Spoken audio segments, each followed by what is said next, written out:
La question con. Pourquoi Philippe, qu'est-ce que tu fais? Bah, je mets la deuxième batterie, j'ai eu ma deuxième Oui, batterie. t'as eu ton nouveau joujou, trop bien. J'ai eu ma deuxième batterie. Donc du coup, bah, je vais là. Oh, j'ai une question con. J'ai une question con, Philippe. Ouais, Ça te fait peur à chaque fois. vas-y, je t'écoute. Alors, donc, nous n'avions, avant qu'elle n'arrive, nous n'avions qu'une batterie pour les deux moteurs. Ouais. Pendant un moment, la vieille batterie qui marchait plus était toujours branchée. Et nous avons, et du coup, on chantait pour pouvoir démarrer le deuxième moteur. C'est bien ça. Ouais. Et il y avait, et quand il était démarré, on déchantait. C'était Ouais. ça. Ouais. Et quand on s'est rendu compte que la deuxième batterie... Ah oui, parce qu'il y a eu des odeurs atroces dans le bateau quand même, je tiens à le dire. Quand on s'est rendu compte que la deuxième batterie était en train de mourir, qu'il y avait l'acide, il y avait des gaz, des machins, des trucs, des bidules. La batterie était en train de bouillir. Elle bouillait.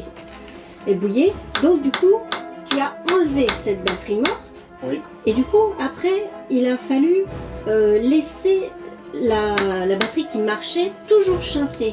Pourquoi ce changement? Parce qu'il n'y avait plus de piles et ça aurait cramé l'alternateur. S'il n'y a pas de batterie, l'alternateur il va vouloir charger, mais il n'y a rien, donc il va cramer le. Comment ça s'appelle l'alternateur, l'électronique de l'alternateur va cramer. Ah, d'accord. Parce que le jus rentre pas. D'accord. Alors sur la vieille batterie ça marchait parce que du coup ça la mettait, elle se mettait à bouillir et du coup ça puait la mort. Mais sans batterie, il faut pas, surtout pas déchanter. D'accord, ok, ça marche. Et alors, puisqu'on est dans les batteries, j'ai une deuxième question, quoi. Oh là là, ça aurait pu faire 2 vidéos, ça. Pourquoi tu étais un petit peu dans l'urgence de trouver une deuxième batterie, on est d'accord. Pourquoi le fait d'être sur une seule batterie pour les deux moteurs risquait plus de l'abîmer plus vite? Bah parce que du coup, une fois qu'elle est chargée, tu lui demandes plusieurs démarrages en même temps, avant qu'elle se recharge à chaque fois, le cycle. Ah. Donc du coup elle est à 100%, tu démarres un moteur, tu vas perdre de l'énergie, mais il faut démarrer le deuxième, tu vas reperdre de l'énergie, et tu les recharges toujours pas là, à ce moment-là. Donc c'est ça, mais ça joue pas grand-chose. Hein, quand... Ouais, mais quand même, d'accord. Mais bon, vaut mieux éviter de les décharger fort, quoi. D'accord. Moins on les décharge fort, mieux c'est. Ok. Et au moins, avec 2 batteries, si tu as un problème d'une batterie, et bah t'as l'autre. Oui, bah là t'as toujours un durable. Donc là, ça devrait aller. Hein. Et bah finalement, mes questions, elles étaient peut-être pas si con que ça. C'est intéressant à savoir. Donc voilà, on a 2 batteries 112 ampères. Donc ça devrait le faire.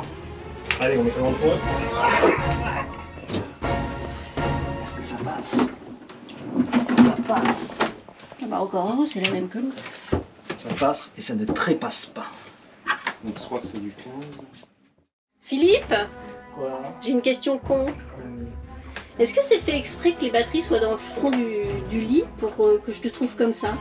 Exactement. Ils le font exprès. Comme ça, ça change un peu. Je m'en doutais. Je me disais, il doit y avoir un intérêt. Ouais, mais normalement, ça doit être toi qui dois changer la batterie. Ah. Mais c'est moi qui est derrière et qui regarde. Ah. En fait, on devrait faire des vidéos pour les nuls. Tu sais, la mécanique pour les nuls. Mécanique pour les nuls. Toi t'expliques et les nuls c'est moi. Et toi tu poses des questions à la con. Mais alors Philippe Pourquoi il y a une rondelle?